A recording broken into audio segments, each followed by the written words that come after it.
And above all, I'm going to be showing you how to do these things manually, but I'm also going to cover over and over and over the best keyboard shortcuts for all these techniques that will speed up your workflows 1000%. I do it with these flashcards that just pop up on screen.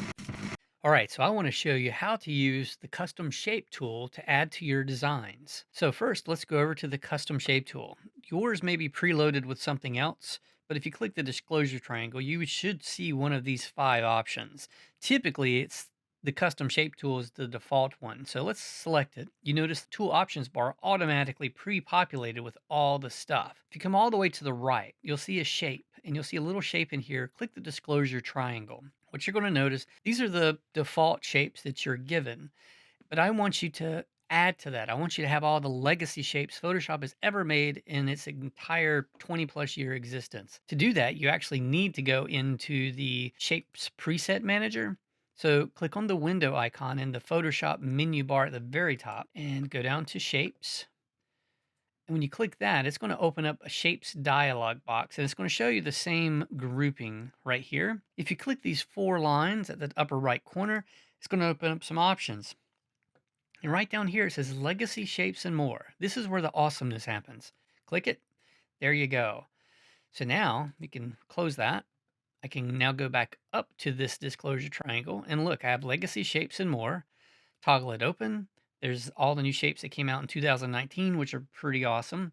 But I want you to scroll down to the all legacy default shapes and look at all of these. I'm going to go all the way down. Here's the shapes icon, symbols icon. In the symbols folder is where I want you to navigate to because we want to add a compass. So I'm going to choose this compass icon right here. It's going to preload up here. I'll click outside of it and it'll automatically close that whole dialog box. The way to think about shapes is they're basically very similar to an Illustrator file in that it's creating a shape based on the pen tool and using paths, which means they're scalable all the way up to billboard size without affecting the resolution. So all I did is I just clicked and I drag it out. Now notice if I drag it long, it's going to stretch it. If I drag it this way, it'll invert it. But if I hold down the shift key, it's going to maintain the aspect ratio of the original design. See, everything is staying the same. So that's the one I really want to use. That's the one I'm on. I'm just going to go back and delete this one. Now, if I'm on the move tool, I have to select the move tool. I can then click and move this shape wherever I want. And I think I want it up here somewhere. And actually, I've sized it to about the proportions that I want. Looking at the image, like this looks like a typical kind of Instagram model post. So let's play on that a little bit. I'm going to crop this right away by just hitting C for the crop tool, or I can come over here and click the crop tool. And then I'm just going to grab this bottom bar and I'm going to pull up, maybe something like that. But I like that, and I might pull this down just a touch, and I'll hit enter. All right, I definitely like the design of that. Now let's start working with the look of this. So I'm going to turn off this for just a moment so I'm not distracted. I feel like I want to make it a little darker, maybe vignette the edges. So I'm going to click that background layer, hit Command or Control J to duplicate, and I'm just going to choose maybe multiply. Yeah, maybe overlay or soft light. Okay, I think I really enjoy the soft light. I like the crazy saturation that it gave. Now, it's probably too much on the hair because it does lose a lot of detail. So I would probably add a layer mask.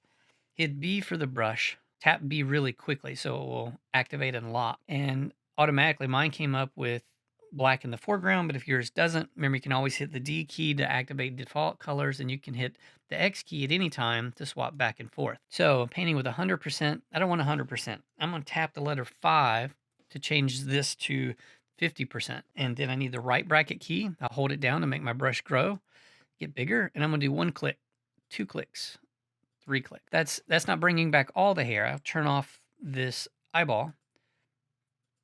It almost brought back the total density. I mean, it's super close. But anyway, I like that better than where it was a little too saturated. Now let's activate that custom shape that we drew. I want to change the color of this because we can't see it very well. So all you have to do is double click it. It's going to automatically load the color picker, and you can pick a color from in here, right? You know, you can pick the blue, you can pick a saturated blue, a desaturated blue, a dark blue, or you could bring your cursor outside of this solid color picker and hover in the image and it turns into an eyedropper. So I was like, do I want the blue from her shorts? Do I want the orange from her hair? It's like, okay, I like where that's going, but I think what I'll do is actually, I think I like how deep orange the telephone poles are. I think that might match. But remember what we've learned about tones and the appearance of them. So remember, a mid gray is going to appear like it's a dark gray against a light background, and a mid gray is going to appear like a light gray against a dark background. So when I reset this to this color, notice how the one over here over the sky looks a lot darker than the telephone pole color in the dark trees, lighter than what's right here. So remember, once you choose your favorite color, you may have to come over to the color picker and just say, oh yeah, I like it, but I do want it a bit brighter. That's too bright. I think that's about right. And click OK. Now let's talk about adding a vignette to this. For me, I think I would just push everything to the top layer by Command Option Shift letter E. That compressed everything to the very top layer. I'm going to hit Command J to duplicate it. And now I'm going to hit multiply to make everything super dark. That's way too dark. But if I hit the layer mask icon, B for brush, black is in my foreground. And I'm going to come over here with a giant brush and I'm going to hit 8 for 80% and watch this. One click, boom. I instantly have a nice vignette. I'm going to do it again. Boom. So so this is basically the vignette layer, right? If I hold down the Option key or Alt key and I click on that layer mask, I can see what I've done. And you can see how it's gradated out. Remember, black conceals and white reveals. So that means that black is hiding everything on this layer, and anything white, it's showing it, which is exactly what we want, right? Because we wanted to hide where it made the center too dark, but we want to show the corners being a little dark. Let me turn that off. See the difference? Like that just gave it some nice saturation, kept us focused in the image, and gave it a bit more personality. Now, again, if it's still too far, remember everything in Photoshop is dialed up to 100% volume. So just grab the opacity slider.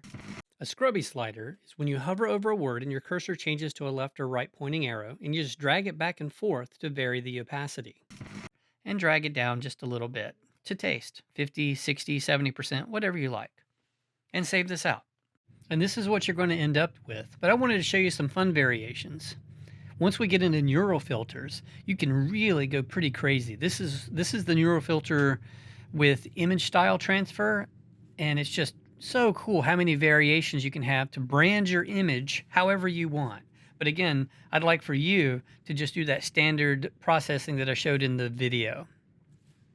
Hey, if you like this video and it helped, you can help me. Smack it, whack it, and crack-a-lack it. Take care. I like subscribers. That's awesome!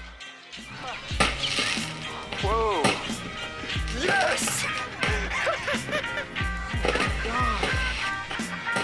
Oh my god, I did! This is...